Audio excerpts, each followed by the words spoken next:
What's up, world, and welcome back to the Global Frequency. I am your host, Nefarious. And I'm Frequency Girl. And tonight we are joined by Piper Steed and Luke Stone, here to tell us all about their comic book crowdfunding campaign, Rift Riders #1, now live on Indiegogo. What's up, guys? How you doing today? Hey. Doing good. Doing all right.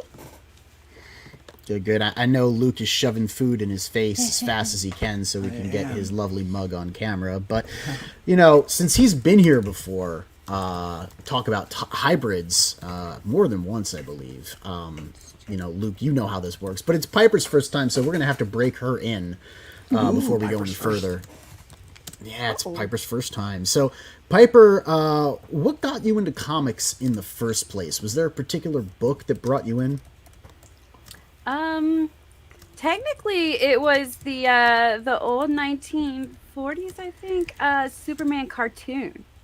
That made me got me interested in Superman, and that's how I found out about DC.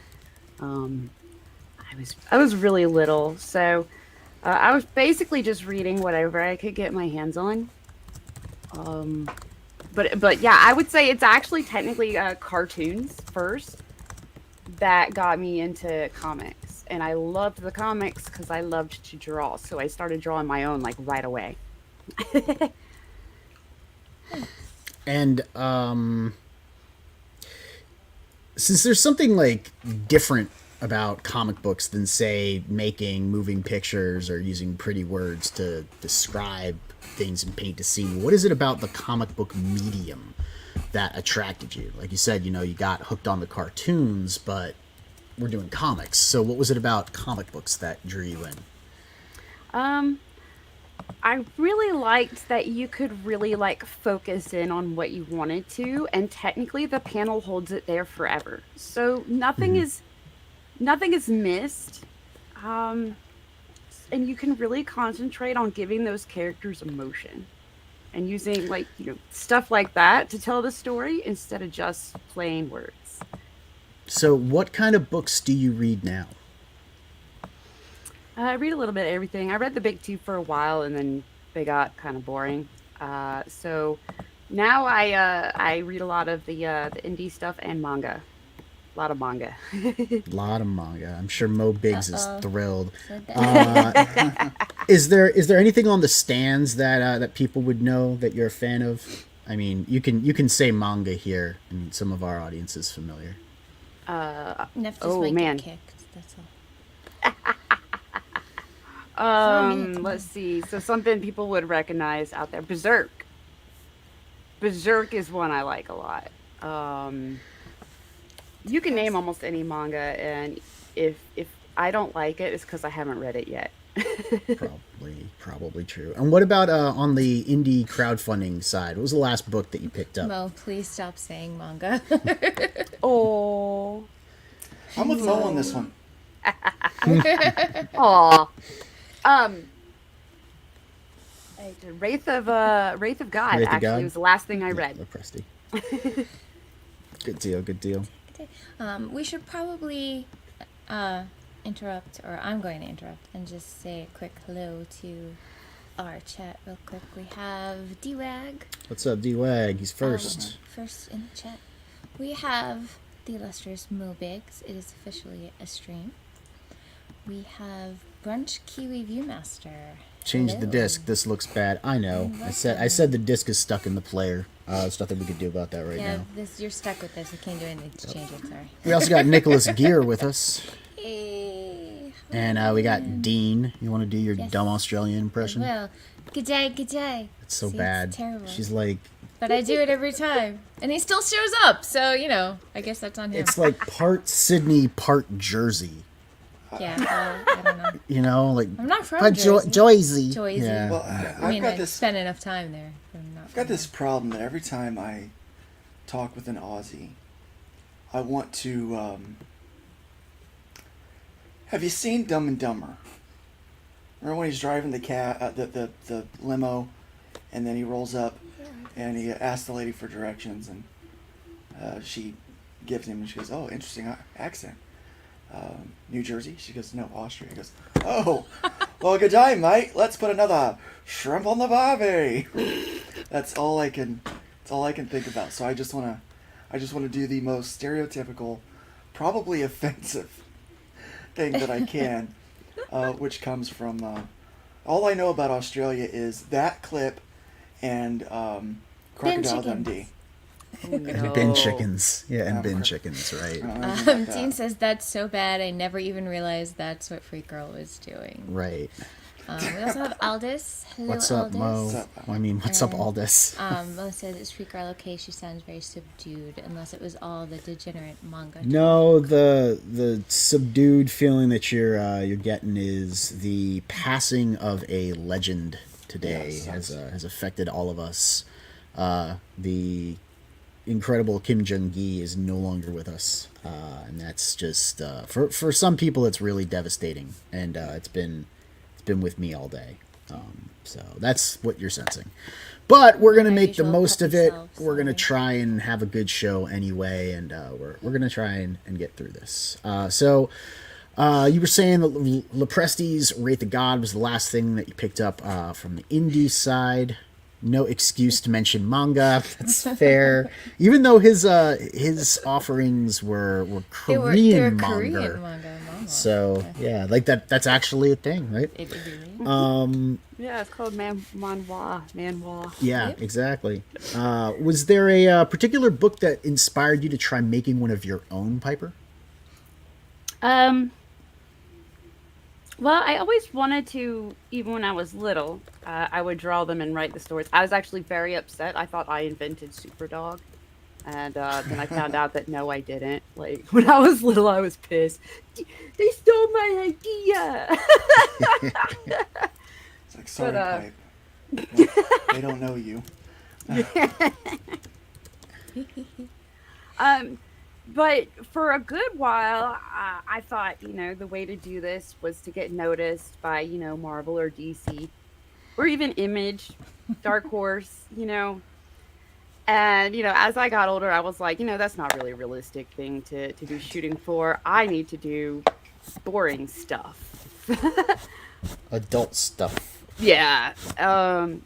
So I didn't think about it for a long time until I started meeting creators that were doing it through crowdfunding.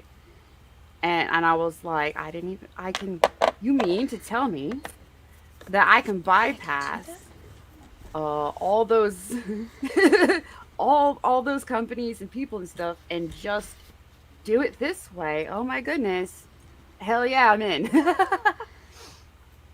Now, I'm familiar with you from your live streams and from your work on Peregrine, but I still don't think I know the Piper Steed origin story. So how did you get involved in CG and in YouTube and live streams and stuff? I know you came through the graded 0.5 pipeline, but why don't you give me like the origin story of Piper Wolf Mama Steed? Well, Graded Point 5 found me through Gamergate. Guys, I sometimes have very opinionated tweets, and during that, they were getting Sometimes, featured in she like says. news articles. But I was originally a writer for a geek website, and I did their comics podcast and sometimes their game podcast. Gotcha. All right, so you did a little bit of what professionals out there would call journalism Yeah. Yeah. during the and Gamergate era. They Do the did not professionals like actually- my opinions I don't know on. that professionals call that journalism. Yeah. What she did was journalism. What they call journalism is opinions. gossip mongering and, Yes.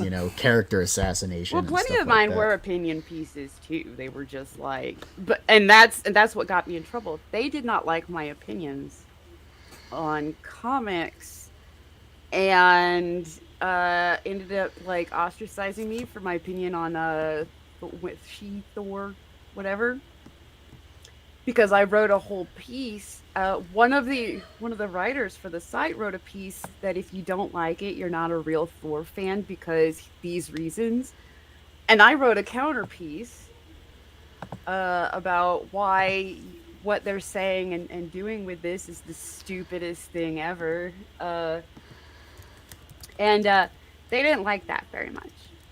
No, I would have been all right with the Mighty Thor, Jane Foster Thor, whatever you call it, if it was just a story. Like Thor has a momentary existential crisis.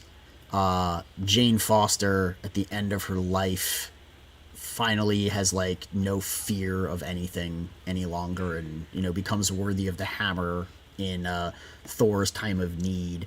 And then she passes on and dies, and like he receives the hammer back from her in like a tearful farewell. Like you could write it. It could be a story. What I've It been would have finding been a lately really is good that story. it could have been. And what I'm Yeah. finding lately is that so much of what's wrong with what's going on is how it's being marketed, because it's almost like it's being conceived of from a marketing perspective rather than a story perspective. And that might Yeah. not seem like a new revelation, but more and more lately, I think it started like really for me with Prey. There are things out there that are good. They could be good. They could be better than they are now, but they are good, I agree. and they're getting ruined by by the way that they're being pitched to us Yeah. through the woke media pipeline. And I know, since you being a culture journalist, you probably have a lot more insight to that than I do. But how did you get your start creating stuff rather than just talking about it? Um, it was originally me offering editor services for new crowdfunders because, for a good while, I think a lot of people were just like, well, if they can do it, anybody can kind of mentality, which, I mean, yeah, take it, it's a lot of them that were like, don't like it, make your own comics. Well, a bunch of people said, all right, we're gonna. Like, um, unfortunately, some that were jumping into it, were, I have an Bad. idea and it's they, a mess. they didn't know what they were doing. Yeah. Yeah. They weren't prepared, or whatever you want to say. So I originally started that way where we were interviewing through Graded Point 5. We were interviewing a lot of crowdfunders, and a lot of them were brand new. And at the time, I was so excited. I was like backing every single one. And in the early days, some of those books I at least got them, some of them. And the ones that I got, a lot of them, I was like, your idea is solid. Your execution is terrible.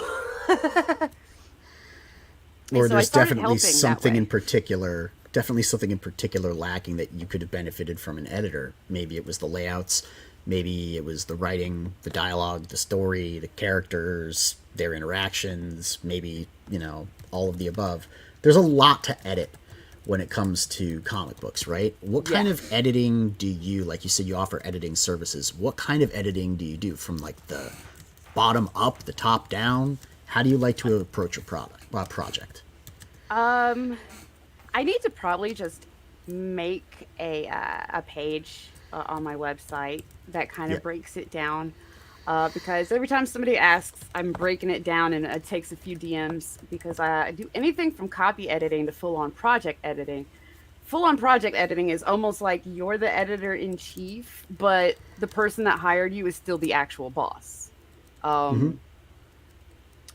But and copy editing is, yeah, I'll go through your script and fix your spelling and grammar, but if your story sucks, you didn't hire me to help you with that. Line editing is where I go in and, well, this could, is it usually affects dialogue for comic books. So line editing, I can go in and go, well, what this character is saying is very redundant. They've said it like, 3 panels now, or whatever. So let's change like the word they're using so it's not so redundant, or let's make this easier to read. Let's make this sound more natural. So it really affects the dialogue a lot. But still, if your story sucks, all I did was make your character sound better. I was gonna interrupt for a minute. Oh. Mo had something to say. I just wanted to say hello to Frog G, who says we need more Frog Thor. Just saying. Yeah. And then Mo said, but even better, have the villains immediately surrender to Jane Thor as an act of solidarity and girl power. Yeah, Only that if was- they're female that really villains, though. worked, If they're yeah. male villains, they have to submit Well, they because could of be her self-assured girl bossness, right? We also got Fandom Collective with us. Thanks for tuning in, Fandom. I was just thinking about you earlier in DMs. Yeah, that's right. I think about you. Mo says Luke looks like he had to chase down and strangle his dinner before hurriedly consuming it. Yeah, and he's sitting there suffering from the post-food sleepies. It looks like. I mean, I've Looks been like we're working all day. I mean, it's been putting our man to sleep. yeah. I've cranked out like 4 or 5 jobs today. I'm like, So, did you get your start on Peregrine offering editing services, or were there others before that? Have there been others after? There were others before, and at that time I wasn't charging. So, what I was doing was I was proofreading for them and then giving them overall suggestions. Oh yeah, story editing. Story editing is where I go through and tell you how to tell your story better. And that's every aspect of the script too, for the most part. But yeah, it started like that until I started having way too many people take me up on that offer. And I was like, oh wow, well now I can't I can't keep doing this. I still had a day job at that point, a really grueling one. So I was like, listen, I'm gonna have to start charging for this. I'm sorry, but apparently there's a demand. And And if you're good at something, don't ever do it for free. yeah, Peregrine was We the must first. suck at live streaming. We must really suck at live streaming. Peregrine was the first, however, to like be a big enough deal, I guess, that to put my name on there. And I really wish it was. I read it. It wasn't awful. It's definitely that's what you like to definitely- hear about a book, right? It wasn't It's not awful. It's definitely Well, all right. better Let's put than it this the- way. Let's than put it it was this way. gonna be. It was not in the bottom half of CG books. The books that clearly are not thought through or have very obvious glaring flaws because they don't have someone, taking care of the various base. Like, there weren't enough eyes on it. Peregrine, I think Scott knows, I think because I've spoken to him, Scott knows how I feel about the pacing and the setup for Peregrine. But overall, it wasn't a terrible book. The character had a little bit of I don't know. I didn't really identify with her very much. She wasn't very sympathetic. She came across as kind of a self-entitled dumbass. I don't know. Well, You know what? Let's not talk about actually her. She actually is supposed to. So at least that's working the way it's supposed to for now. She's supposed to develop into a likable person by, learning. Yes. But All this is right. Yes. Good at something, don't do it for free. Hearing Neff say that made me I laugh. do way too much shit medically. for free. It's true. Way too much. I'm gonna stop doing that though. Will says, "Oh man, that doing means free I have to start charging my girlfriend." Yep. And Mobig says, "Not for serenading her though." Fair enough. Yeah, with He we haven't had him on the channel in a while because No, we he haven't done hasn't the come on. karaoke. Well, he didn't show up to our last karaoke, but He's too good for us. he is. Well, it's too good. What's up, for us Shadow now. Punk? We also got Long Vengeance distance with asshole. us. What's up? Hey, Vengeance Vengeance is and Shadow here. Punk. Indeed, he is. And I don't know. It's been a while since I read it. Actually, I think I went through line by line with Odin, and I gave him my synopsis. One of the things that I do have to say is, pacing-wise, like, it was obvious that whoever was responsible for how the story unfolded knew what they were doing, because they picked a certain amount of pages to devote to each portion. Maybe one or two of those portions were a little too long, but it was very obvious. It's like, okay, we have three pages of this, 4 pages of this, 3 pages of this, and then, like, 62 pages of this other stuff. But pacing wise, it was thought through. So, it wasn't a terrible book. It had some problems. Is there going to be a Peregrine 2? And if so, are you going to be involved in it? Whew. That's A loaded question. yeah. There's a lot of mess there.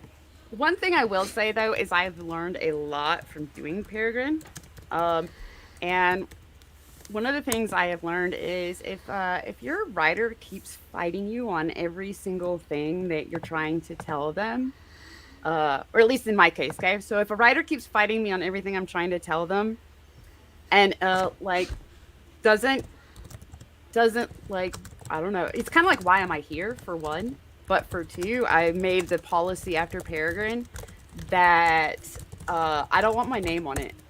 So if I tell a writer, like if a writer is like, how do you want me to credit you or whatever, if you're a writer and I tell you, don't worry about it, you don't gotta put my name on it, don't put my name on it, you fucked up. Because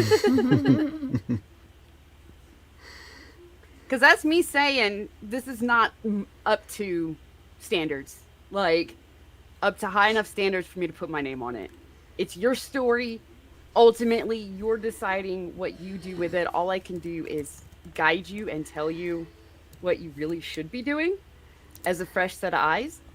But I won't go in and do everything for you unless you explicitly are telling me to write for you. And pay me to do that. Yeah, exactly.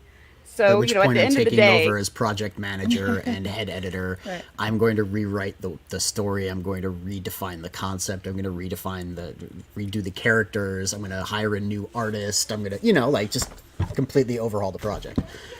You should get paid for that. Shadowpunk yeah, says I Luke is learned trying to use the after Jedi Peregrine magic. that just from here on out, if I tell a writer, don't worry about putting my name anywhere on your book.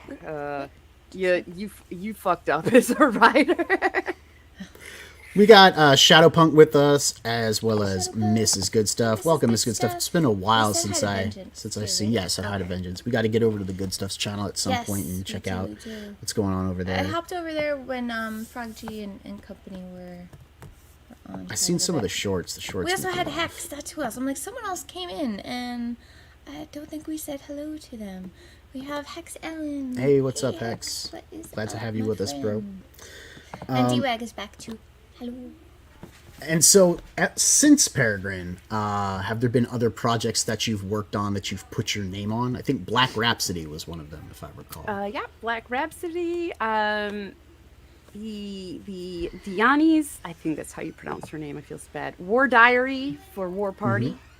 That one was actually mostly formatting and typography editing. I don't get asked to do that too much, so.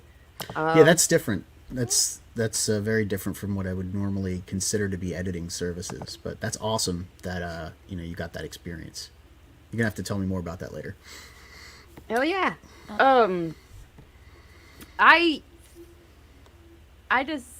mostly designed her costume, I think.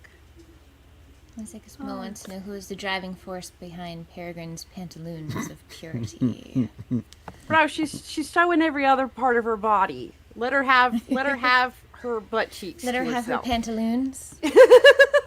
We got Robo6 himself. What's up, Matt Barr? Matt Barr. Thank you so much for dropping Oh, in. He you're says, like, awesome. share, you guys are grinding.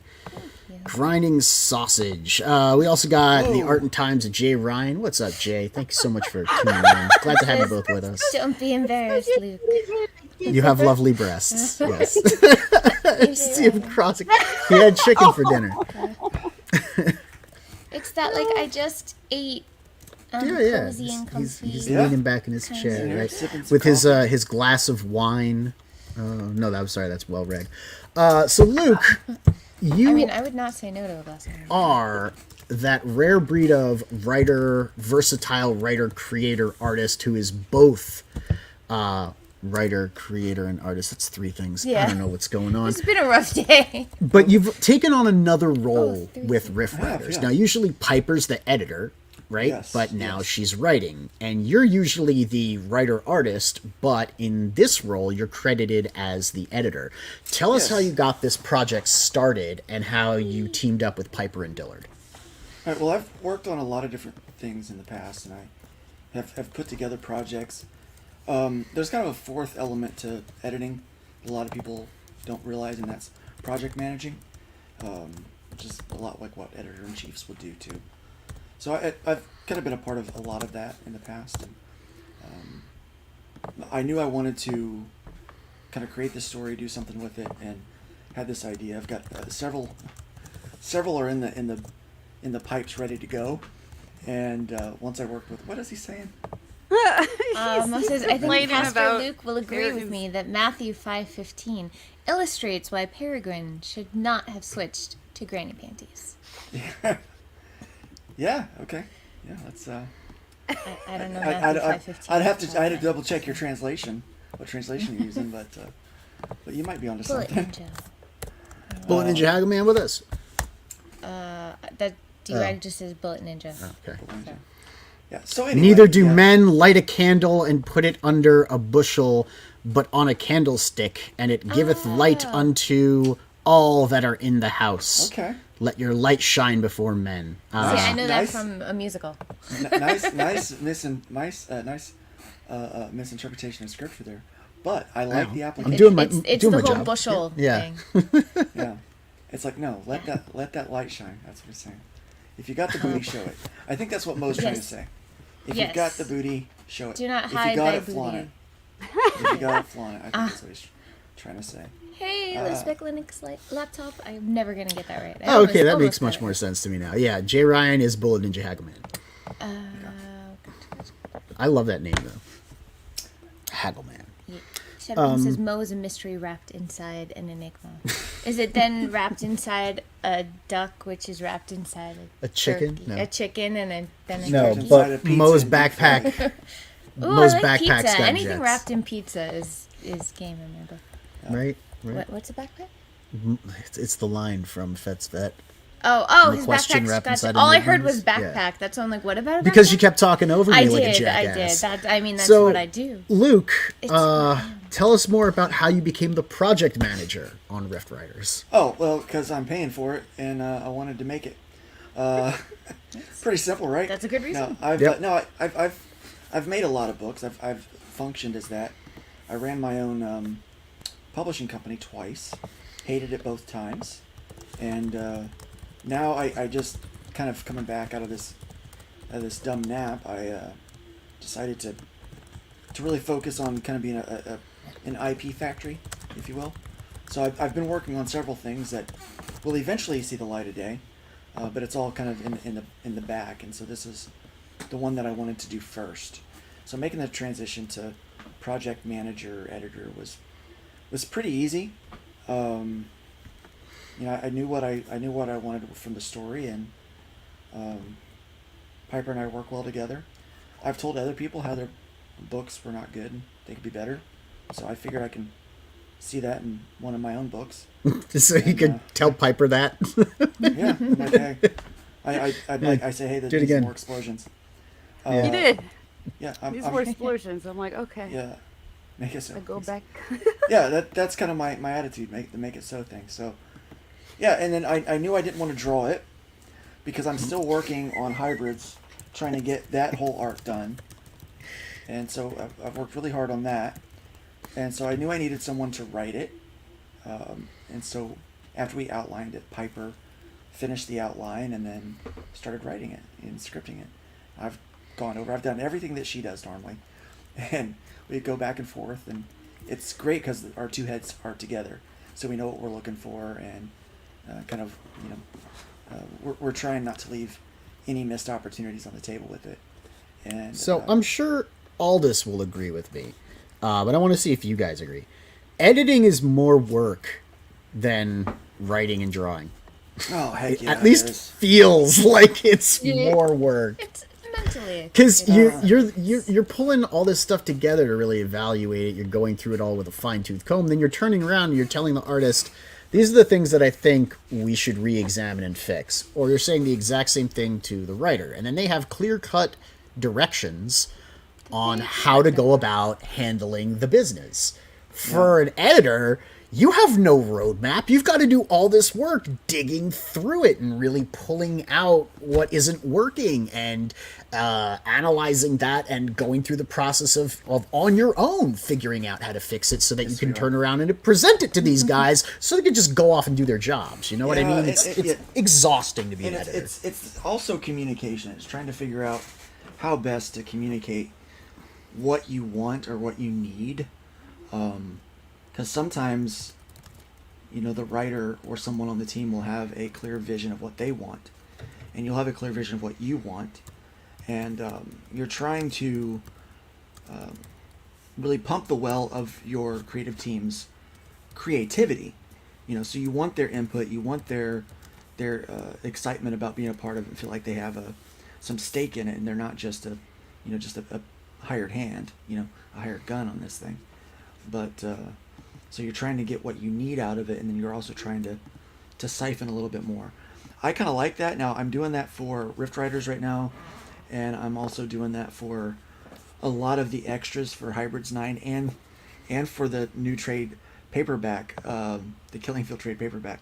So I've been working with covers and artists and trading cards and all over the place, and we just got a new trading card artist for the Rift Riders stretch goals. So Matt Barr is doing those. So I mean, it's been kind of crazy in a whirlwind, but it's been very fun. It is busy. It's very busy. It's very hands-on, but I tend to like that. I think that's what I liked about publishing. I just didn't like other people. I don't like to work with.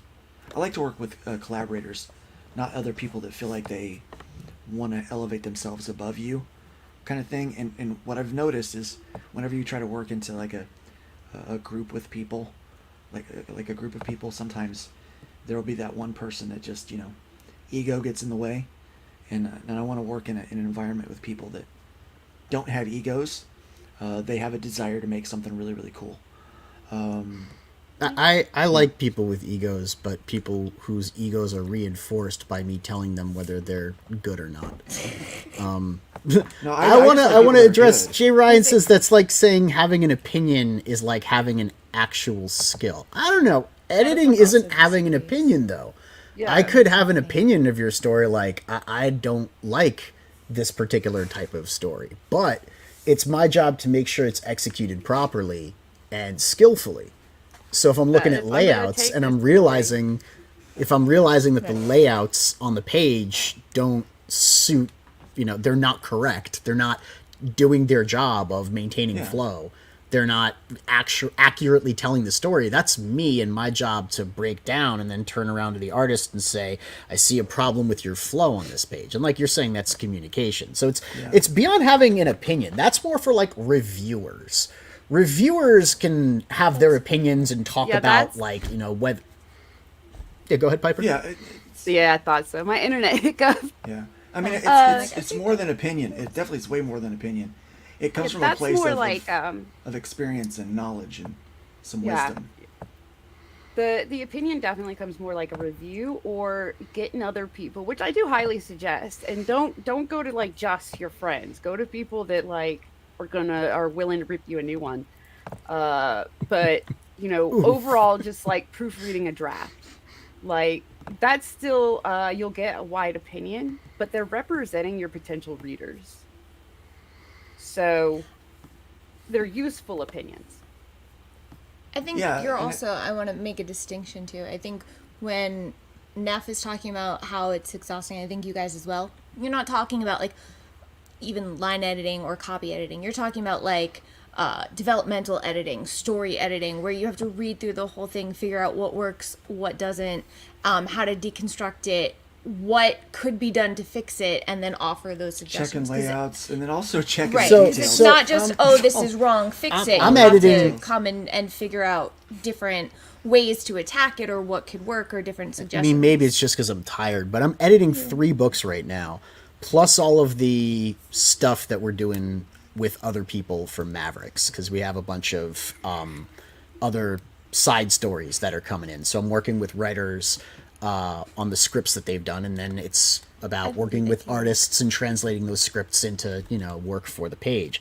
And it's exhausting because it really feels like, I mean, maybe having a project manager might help, right? Because I feel like I have to go through the script in every way to oversee the story, the development of story, the pacing within the script, then the dialogue. At the end of it, make sure everything has reasons for happening, like make it all make sense. Yeah. And then once that's done, then you got to sit down with the artist and be like, all right, layouts, let's go. And then we do the layouts, and then we do staging in the panels and make sure that the thumbnails are correct. And it's just, that is exhausting. If you're the writer, you write it, you're done, you move on. If you're the artist, you wait to get the script, you draw. If you're the editor, you're with it while being written, while being drawn. It's exhausting. I'm doing all of that stuff for an anthology that we're working on called Out of Obscurity. So not everybody's at the same level as far as skill and experience. So when you're working on something like that, it is a lot more hands-on. For instance, for a cover I just got done, I had the very talented Kanan White do a cover. And even on his cover, I had to go back and say, hey, there's a costume issue that didn't match the references sent, so we need to get that fixed. And, so it was a quick back and forth, but it was, you have to look past the awesome and hone in on the little details on what works, what doesn't work, and those kind of things. And Vengeance says, correct me if I'm wrong here, but shouldn't the writer be doing some of this shit on their own? Absolutely. yes. Look, I love it when I don't have to do my job as an editor. I love it when I can sit here and go, yeah, that's right, good. I don't have to worry about this. You made it make sense. You made it work, whatever. So yes, Vengeance, it would be great if the writer was doing that That's shit why I on like their own. working with Piper, because Yeah, I she was does a gonna lot say of the it. writer is supposed to Yeah. be doing that stuff. Like, so She when does I quite a edit bit, for people, I'm teaching them how to not need me as much. I know that's kind of screwing myself out of potential money, but it makes my job easier if they're keep coming to me. It actually makes my job easier because they've learned the pitfalls. They catch on to this and that. I'm teaching them how to think when you're writing a script. Think of yourself as this and what have you. So that's, I think, the hard part is when they're kind of like whoever you're working with is just won't get it. And so you have to hold their hand in detail.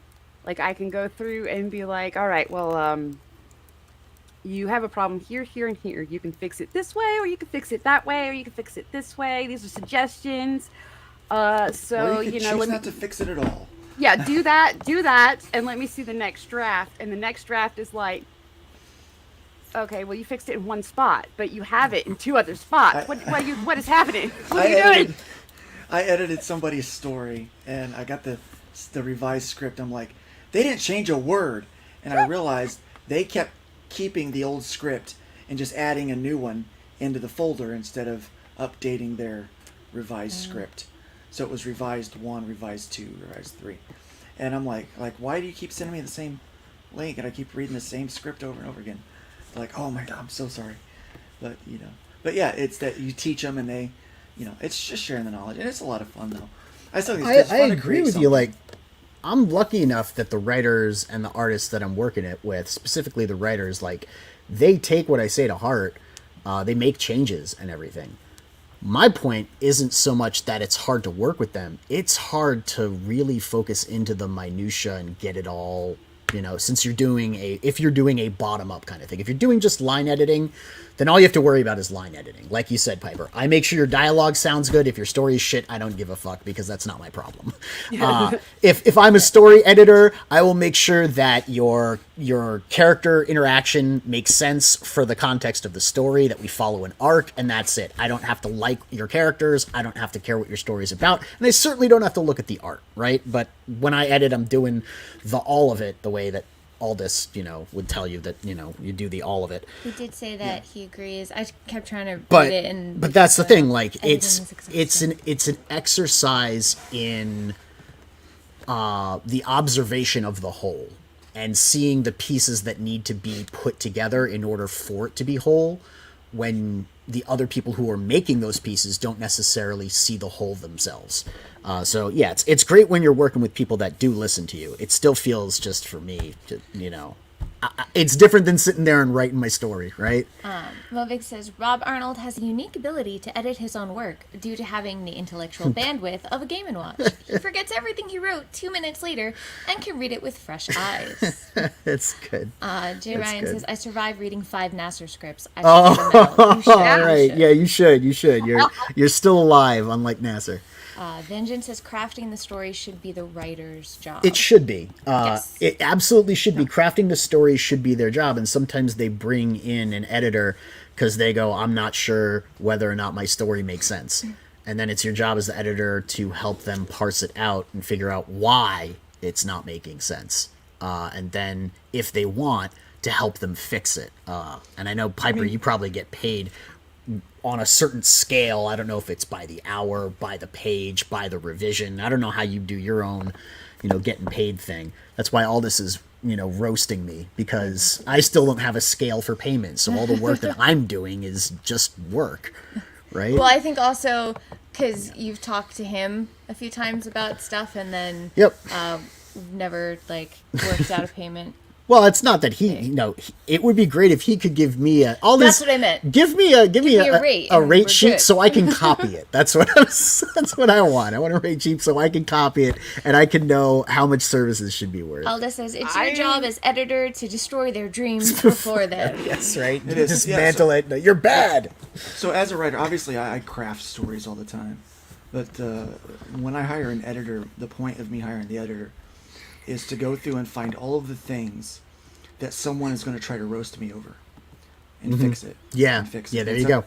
Yeah, and if at the end of the day I've listened to the editor and I still get roasted, I hire a new editor. That's just how it goes. I mean, No, that's what a happens. key I way mean- of saying it too. That's beautiful. All the ways that you could be roasted, because if you have a good editor, it's going to come down to the point of he's going to turn you and go, you're going to have that guy in the audience that says, well, actually, and There's you're always going to the get little roasted extra by that guy, dude. yeah. You know, Yeah. And so you have to be on the lookout for that. A good editor is going to be the- aware of all those moments. Yeah, and there's always the troll out there. I mean, if you're doing anything and making anything, there's somebody out there that has made nothing and contributed nothing to life that is going to give you a hard time for doing anything productive, right? So you're going to have to deal with those people. But yeah, Avoid what people are the things that are constantly being roasted about yeah. comics. You can look for those specific things, or complained about. You can look for those specific things to make sure those don't happen. No.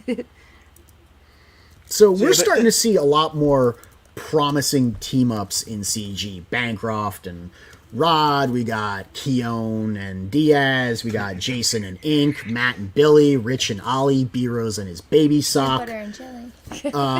What do you like best about working with Luke, Piper? The ego's out the door. He genuinely wants to know and wants to, implement and make something the best it is. I like that, and I'm not going to name names, but there's, plenty of writers that their ego's too big and screw you, it has to be this way because where I'm telling you, your readers aren't stupid. You don't need to do, whatever it is. And so, and some of them make me feel like, why did you hire me if you're just gonna Ignore everything I said. yeah, ignore the advice. But you have a personal there's still a bit of a personal chip on the shoulder there, and I understand. You know. Oh no, yeah, no, it's not just the right. one. You're allowed to have one diva on the team. Joe, yeah, he nailed it. He said, "You're working with Dillard, and the ego is out the door." So I did a 16-page backup with Dillard, and he and I worked one-on-one. So he pulls up this comment here. It's great. And you're allowed to have one diva on the team, and so and if you you're get allowed two to have divas, Dillard. yeah, like sometimes if somebody else on the team tries to be a diva, I'm like, look, that role's already filled. So I mean, already filled. Sorry. we're gonna have to find someone else, or you're gonna have to chill out. You know. I loved working with him, though. It was a blast. He is. It Here's was the thing. blast. He's very competent. He's a very competent artist. When I call someone competent, that's high praise. I don't have to double check his layouts. I don't have to. There's not a whole lot that has to be done when he sends over a layout to sometimes a couple of suggestions, but he understands the script and tracks really well. Yeah, he does. He's good with visual storytelling, and this is a style for this book we intended to do something that was a little more stylistic and fun and kind of free. That was the intent from the beginning. It's sometimes when you're running a project like this, you have to make a tough decision. And we originally had these first 5 pages. We were working with another artist and another colorist. And the artist, a great artist, a great creator in her own sense, but didn't quite capture the feel of the visuals that we really wanted for the book. It was close, but it wasn't quite it. And the colorist kind of got the look that we were going for. It matched okay, but it was a little too soft. Not enough dark contrast to it.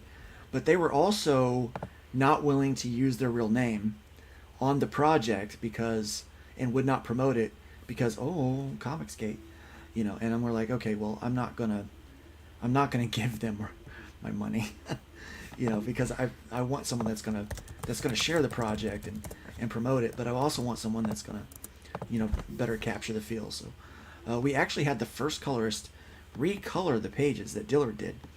And I was like, this is not working for me. And I double checked with Piper because I'm not just gonna cowboy the whole thing. Piper and I are co-creators. We're taking 2 parts of our stories that we love and merging them together. So we are, like what was said earlier, kind of creative. I was just saying I'm scrolling back to see if I can find Mo's comment that I wanted to read, but we ventured away from it. Hold on. Yeah. But Scrolling, Mo, where said, is yeah, it? we're creative Siamese twins right now. Oh yeah. So yeah, we really so long as you're not lesbian incest sisters. No. Whoa. Okay. Here we go. Basically, Luke is saying that he and Piper are, at least on a creative level, Conjoined twins. Yes. I got you, Mo. Yes. So let's talk about Rift Writers then. What's the pitch? Pitch this book to me. I'd rather not. Okay. What's? I mean, you've been doing it. You've been doing it for a month, so you should be. I've been doing it for a while. Yeah. No. So. So, do you want to take it, Piper, or do you want me to do it? Piper doesn't like to give away spoilers, and I'm like, let everybody know everything that's happening. Yeah, that's why you might be better at it because I keep it so tight and elevator pitch is 3 sentences, and I'm like, there you go. All right. So what if Ferris Bueller's Day Off was a sci-fi story that had elements of Doctor Who and Star Trek in it? Those kind of things. That's kind of where we're going with this. So we've got a kid. He's not really a kid. He's a he's not really a kid. He's a 45-year-old guy stuck in a 13-year-old's body. His timeline completely came to its end, and he was able to escape in a prototype ship that allows him to travel in a space that we call the Rift, or a corridor, outside of time, space, and dimensions. And that's my dog. She's scratching. Is that what that is? She's got a. I mean, I can see both of his hands, so. She's got a cone of shame. She's got a cone of shame on, and she doesn't like it. So oh, right. Because she had the fleas, and she won't stop scratching. Right, Star Trek, right. Doctor Who sounds more like Ferris Bueller's Day Off. Thank you, Mo, for that. I appreciate it. Appreciate it as always. Thank you for the lovely comment. No, but anyway, so they're able to kind of look at time, space, and dimension like a dang it, dog.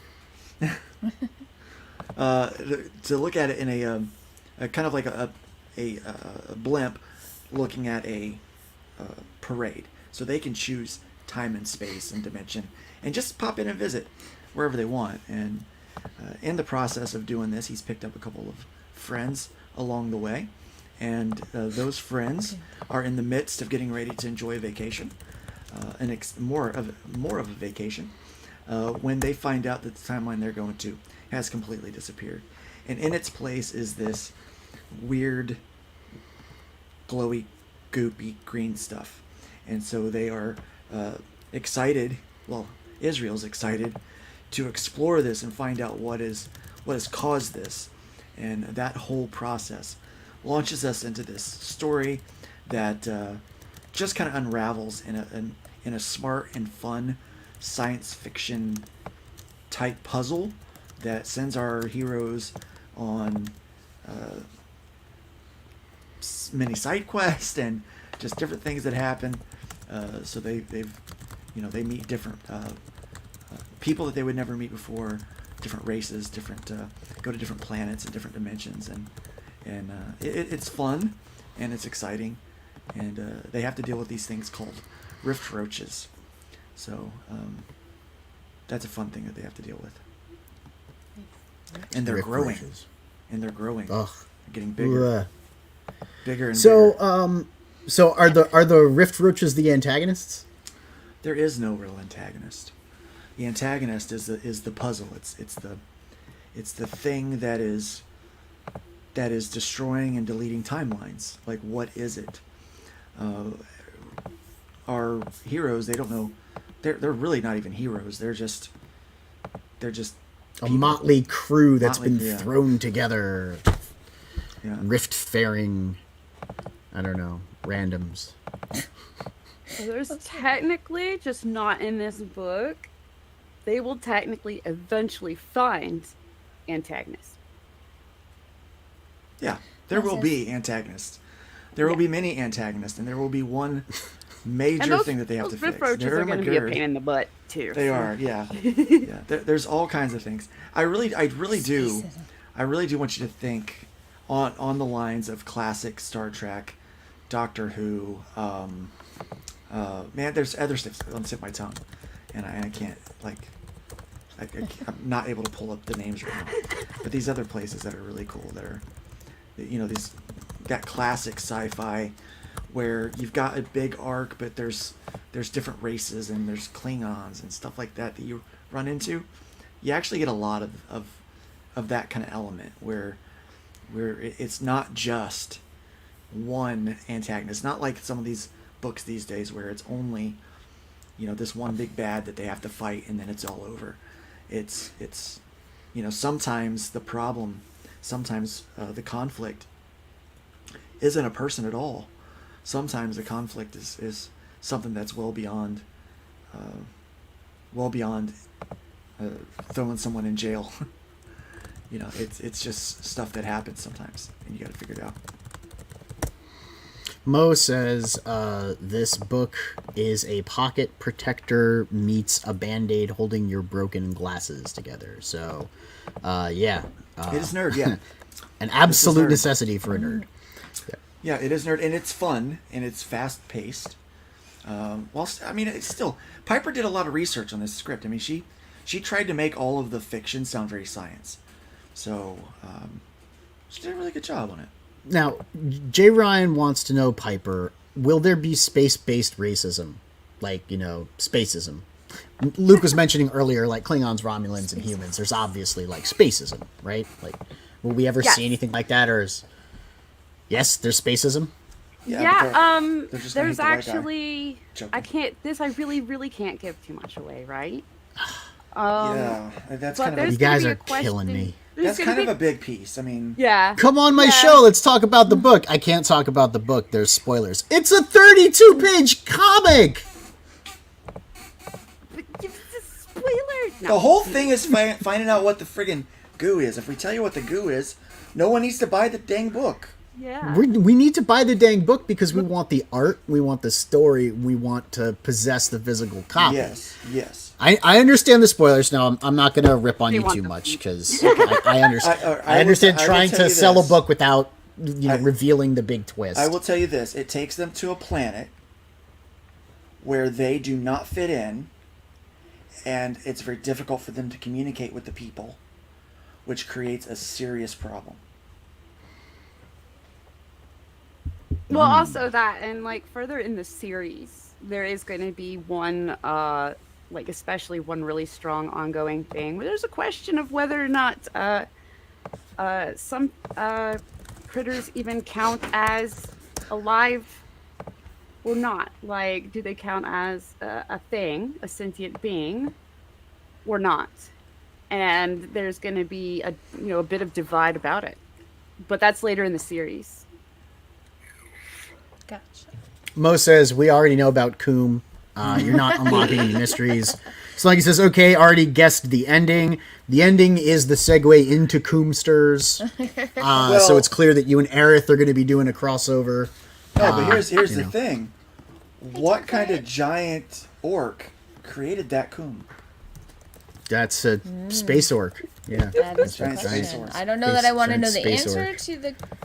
Big old... Well, he didn't stick around, so, I'm going to make up a lot of stuff about this because it's fun. Yeah, it is. It is a Here's good thing. here's the thing. I may give spoilers, and I might be lying. You never know. It's like, wouldn't it be terrible if the spoilers that you give get people so amped up? They're like, that's a fantastic idea. I can't wait. And it's not that, and they get mad at you for the spoilers that they thought were better than the book. That's when I have happens. to quickly go and change the script. See, that's how things work. Crap! You just added this shit. I just start making stuff up, right? And Piper's like, well, dang, I guess I got to go with it. She never contradicts me on a stream. But afterwards, she'd be like, dang it, Luke. Like, I got to, like, now. Yeah. I'm going to tell you right now what I haven't told anybody on any stream yet. I'm pretty sure Luke forgot a lot of the plot that I gave him. Because I gave him a really long, here's the overarching, what we're doing. It's very long. It's very long, yeah. Here's the overarching thing, and then we can make adventures while... And he was like, Piper, I wanted 32 pages. I 1,000% This was for the whole guarantee. series. I gave him the whole I know. The whole summary. series. I 1,000% have that mixed up with at least 2 of the other plots of the books I'm producing right now. Yeah. Right? Yeah. So I've been on streams where he's like, no, there's absolutely none of that. And I'm like, actually, there's a crap ton of that. What is he talking about? Actually, there is. In this one, there's a serial killer. That's killing. Mo says, the green goo is created by the Gizzard of Oz. Pay no attention to the man jerking it behind the curtain. The emerald cum. And Jay Ryan says, it's like those movie trailers that have the best parts in the trailer, and those parts aren't in the film. I felt the same way about seeing Hulk in Infinity War. Let's coom together, swipe right for Rift Grinders. D-Wag is definitely doing a good job promoting the book, although he's promoting the wrong name, but that's okay. We don't need to know that. Piper will just change it later. Yeah, Piper will change it later. I'm sorry, Luke, but I'm going to have to put some butt stuff in here. Rift Grinders. Just kidding. It's all ages. All right. Yeah, and that's another thing. It looks like the art is, I don't know, for a more youthful audience. Now, I get that's because it's an all-ages book, but it's not a children's book, right? That's an important distinction. Neff, it's for me. It's for you. I wanted a book that had this kind of look and feel to it. It just so happens that kids will like it too. Okay. It's just, all right. Well, I mean, look, here's the deal. Everything I make for me. And also for other people to enjoy as well. But I'm pretty sure if I am going to enjoy it, then you are too. So, yeah, it's not a kid's book. This is for grown peoples, but it is suitable for little peoples, for young peoples. Gotcha. As well, right? They can read it, but it's not made for them. Yeah, they can read it. And they'll probably have to have a dictionary, and they might ask mom and dad questions like, "What's this all about?" There's all sorts of What is horrible jokes about green goo and Luke liking books made for children. I'm not going to go into. Let's talk about the stretch goals. There's a trading card by Matt Barr. You right? guys are sick. There are stickers. You are disgusting, chat. Very deviant chat, and we love them. Scrolling back down to There's the trading card by Matt Barr. I want to know, what are these wolf PJs, Piper? Yeah, I should start pulling them out for streams. I didn't think about it. All right, so those PJs that are just like this one freaking like big adult onesie almost, and they have a hood on them that's like an animal, and it makes it look like an animal. Well, I have a purple wolf one that I've had for quite a few years. It was like a Halloween special edition of the wolf one that my sister gave me, so I gave her a panda. And it's been kind of warm, so I haven't like worn it in a long time. And Ethan said that my first idea was ugly and that I needed to do something cute. So I pulled that out of my butt, and he was like, yeah, but I'm still going to do the ugly thing too. Tank Ferret says, I'd say that we need help, but we all know there's no help here. Hail, Tank Ferret. Also, I just want to clear Mo's name for the record. said nothing I about didn't make children. any jokes about children. Right. He said childbearing hips, and what I'm assuming happened is Neff kind of like Saw the read word it child. fast, Yeah. saw the word child, and then stopped. It was reading. right next to the comment about green goo And on a the tail end of Luke self-insert, saying he writes stories or makes books he wants to read. Yeah. So it was just, there was a whole catastrophe waiting to happen at that intersection of train perfect wreck storm of- and airplane crash. Perfect storm of gross. Yeah, right. So if we get you to 10K, 5 figures, young lady, you'll be wearing this this wolf PJ thing on stream from here until fulfillment. Yeah. Now, Every stream every ever? stream. Yeah. Yeah, every stream I'm on. How many streams do you have planned between now and fulfillment? Not including the fuck it streams. I have the fuck it streams. You know, the F it, let's do it live. You know. No. I'm saying, like I have those streams are always pre-planned. I'm trying to think of the other ones that I do camera for Nerdcat? that I'm not a character like. Nerdcat. Nerdcap. She's Yeah, nice, yeah. there we go. Nerdcap. What about streams like this, where you go on shows and you talk to people, and you like B. Piper Steed, the writer creator of Riff Riders? Like, do you have any of those? Yep. Well, if I hit it in a couple of days, I have one on the 8th and one on the 31st. Let's see. I've got Apex show on the 8th. And I've got Shay's show on the 29th, not the 31st. But otherwise, this month isn't super booked up yet. But it's getting there. Yeah. So only Fine. $500 to go to get you Less to than, wear yeah. wolf PJs for good on stream until fulfillment. Yeah. When's fulfillment, Luke? Fulfillment is no later than February, is what we're planning right now. Art and stuff has already started because, well, we funded so we can go ahead and start financing this thing. And the plan is that I'm going to have one person that I have to give the last package to, and I will deliver all of the packages on or before February, but that last one will get it the last day of February, so that Piper's forced to wear the PJs the entire time. For the entire month. And can we put a caveat in there that she's not allowed to wash the PJs? Ew. Oh, gross. Bruh! Yeah, but I mean that might actually get people to push it to 10K faster. I right? don't know. I think people just want to get us to 10K because they're we kind, love you? They're generous, Yeah. and they Yeah. and they like this book. They like the stuff that we've created before, and they want to see us succeed. I think that they don't need. You could have tried to get on Josh's show Gross. back when he had a show, says Mo Biggs. Poor Raiden Radio. Tank Ferret says, I imagine that Raiden Radio is the Mortal Kombat song, but just the Raiden part over and over and over again, and I'm okay with that. Back in the day when JP streamed. Pepperidge Farms remembers. Mobix also said, Piper has cunningly devised an excuse to wear her wolf PJs on. I know, it's like... That's why Neff wants to make it, like, gross. Yeah, this is just like Piper just wants to wear jammies. She wants to wear her furry pajamas. All so right. one backer gets his book later than everyone else for a gag. I mean, is what Aldous asked. Isn't that what Odin did with the Embrace and Mo? That's but I don't think that was planned or on purpose. Oh, you don't? Oh, okay, well, maybe. That was absolutely the plan. Ogden is here, so... And Mo Biggs got it last. It was a gag, right? Right? I thought it was, anyway. I'm giving him too much credit. Leave him wanting more. So, well, I also threw in there because the original deal was I had to wear a grill, but it was like those stupid fake ones on like Amazon. Yeah. Those are stupid. Because of a different joke, and Ethan didn't like that, but I put that on there anyway, that I would still do that as long as it's not like something important where I need to be able to talk good. Yeah, speaking usually helps when you're doing a podcast type. I don't talk so good. But there's a lot of streams that I will pop up on when they have them, kind of like random streams.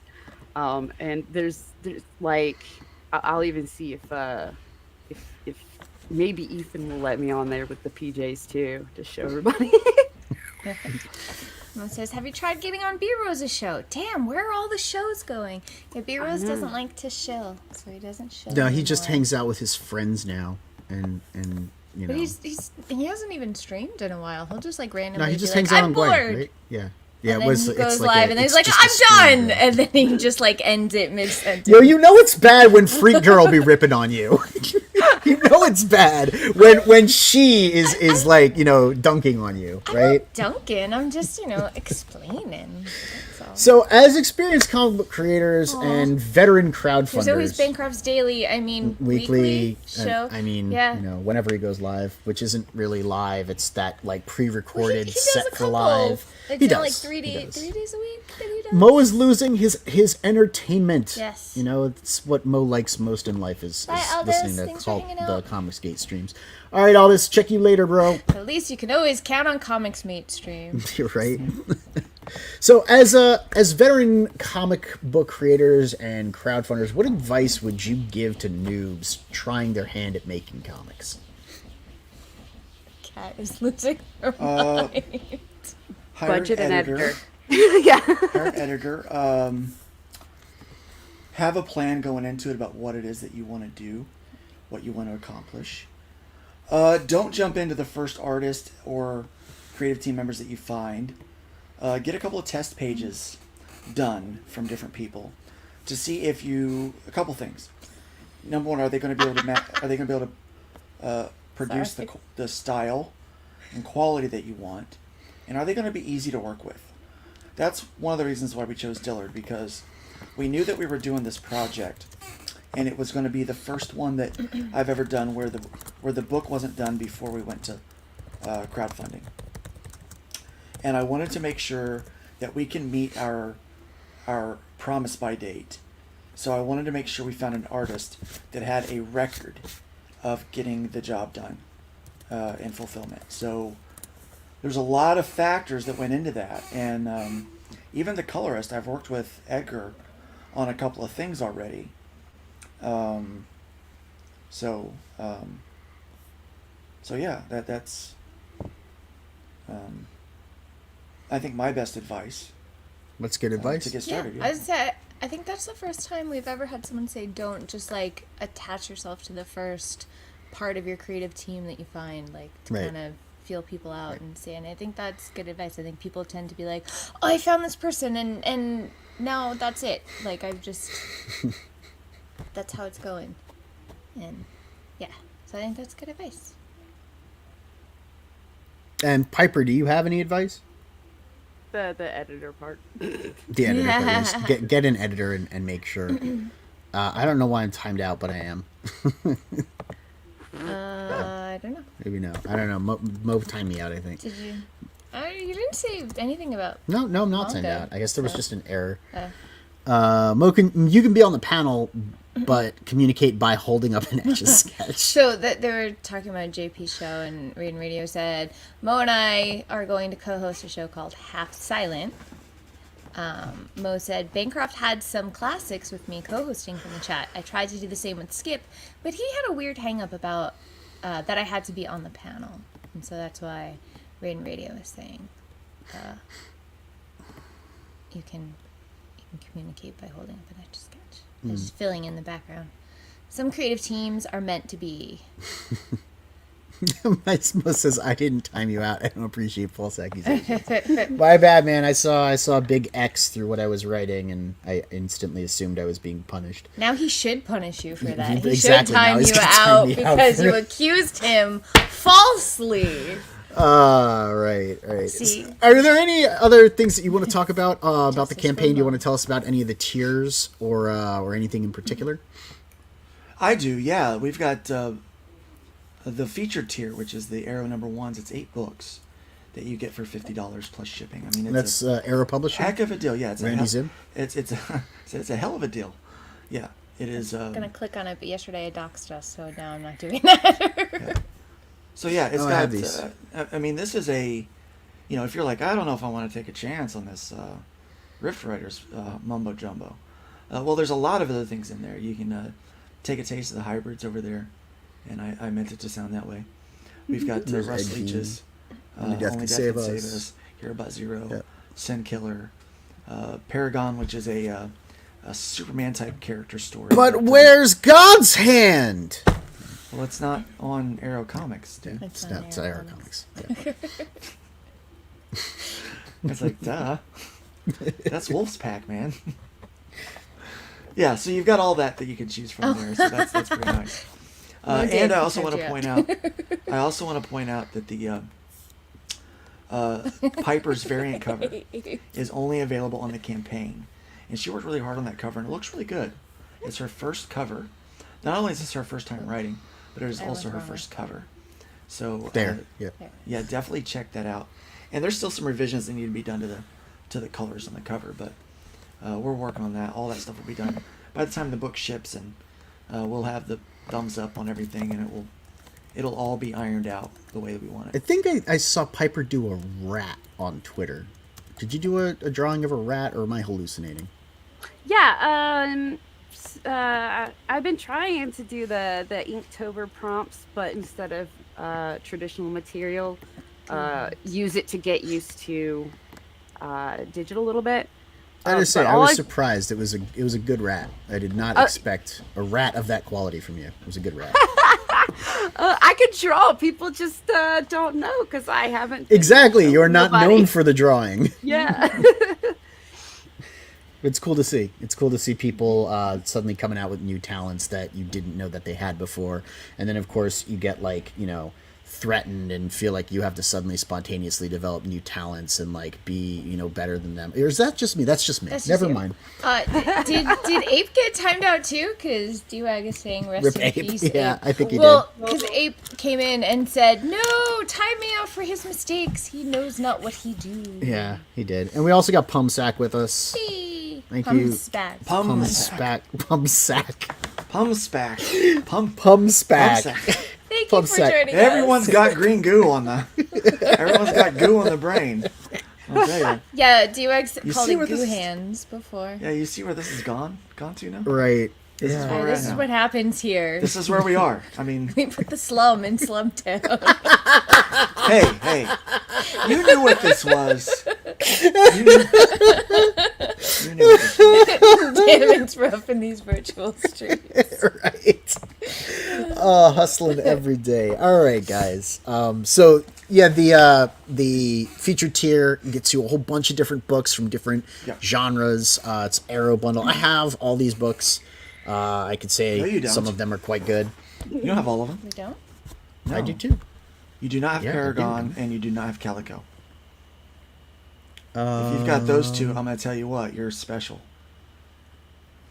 They weren't in... They weren't in the original Arrow bundle No, when they're- Randy was they're- doing the bundle of Arrow books, No. like with Hero Bot Zero and all the others. I don't believe so. No, they're maybe. Well, I will go look. Did you I will do it on go look, Kickstarter? and I will take a photo. Did you do it on Kickstarter? Can't remember, dude. I do so many on Kickstarter and Indiegogo. I don't differentiate. If it was on Kickstarter, you might have gotten those two if you did the Fellowship of the Indie. They were month 2 books. So the month 1 books were Hybrids, Only Death, Hero About Zero, and Revolt. Month 2 was Calico, Paragon, and you probably got... Froggy says, looks like you need to back again, Nev. I was backer number 8 on this campaign. Yes, you were. And thank you for that. You guys are like 167 now. Don't forget you're in the first digits, single digits. Digit backers. Yeah, whatever. So here's the way I ship things out. I actually ship things out in order, from 1 to the last ones. So as I'm putting the earlier you back, I actually ship in that order. So I should keep my eye on my mailbox in February while Piper is still wearing the wolf PJs, so that I can unbox it. And then you can unbox it first, and then give the spoiler review about the goo. Okay. While she's wearing. While she's wearing. Oh my gosh! I can't believe the goo came from an elf. There's so much goo. It was Tolkien's legacy. All along. No, seriously, I know we've been silly tonight and kind of all over the place with this story, but it really is fun and interesting. If you are into science fiction stuff, if you like Stargate and all that, those fun, just really fun kind of stories that are, free of politics, but really have cool character dynamics and put characters in kind of a strange scenarios that they have to work themselves out of. This book is right up your alley. Here's the thing that I'm going to say about it, okay? It might be a weird, sort of unexpected, like not what you would expect from a indie comics book from like the CG crowd. Same thing like with Noirlum. Nobody knew what to expect with Noirlum, which was fantastic. But I have faith in Dillard's art, because I've worked with him and I've read Buckler and I've seen his other stuff. I have faith in Piper's writing because she's tested, and she's done editing work in the past. And I've seen the product of some of the things that she's worked on. And you've done like 8 campaigns, and I've read every Hybrids book. So regardless of whether or not this seems like a campaign or a type of book that you would be interested in, you should give it a shot, just for the pure fact that the competency of the team involved speaks volumes. They could be writing, magic school bus adventures, and it would be good. It would look good. It would be written well. It would be well paced, and it would be fulfilled and delivered well. So for me, it was kind of a no-brainer. I don't know what they're doing. I don't even know what this book's about, but I'm gonna get it because of the people behind it. Yeah, just forget I said Star Trek and Doctor Who. Yeah. Guys, just forget that Luke said Star Trek and Doctor Who and give the book a chance. It can't be as bad as he made it sound with those comparisons. Oh, shit. I love Mo. Oh, yeah, Connery. What's up, Connery? Connery. So, Ape is back. Hello, Ape. I don't know if I joke about this all the time. One of my COVID dreams was Mo Biggs. It was just I believed it was Mo Biggs. It was just this person with a big black circle over their face, just roasting me for not getting up and walking like that. I can imagine that, and that would eventually motivate you to get out of the bed. So Mo saved your life, Luke. Yes, that's what it is. Mo saved your life. Goomery, yeah, because we were talking about the goo. Yes, right. Yeah. I'm gooming. Oh no! No. I'm gonna goom. I goomed. All right, guys. So I think that's going to be it for us tonight. Thanks so much for hanging out with us while we talked all about Rift Riders. Luke, Piper, thanks so much for coming on and sharing this awesome book with us and having, some fun and laughing and enjoying yourselves. Be sure to check out the campaign, guys. We backed it. We were like... Give you motivation. Motivation, right. Okay, Goomer. Nice. So yeah, if you enjoyed the content, you can click the thumbs up. Hey, what's up, Boob Dan? Hello, friend. Hey, friend. We miss you, Good to see you, Boob Dan. Thank you so much for dropping by. We are wrapping up the show, though. So if you feel like subscribing, it makes Frequency Girl happy. It does. You can always click the bell for notifications of when we go live next. And tune into the frequency. We'll see you next time.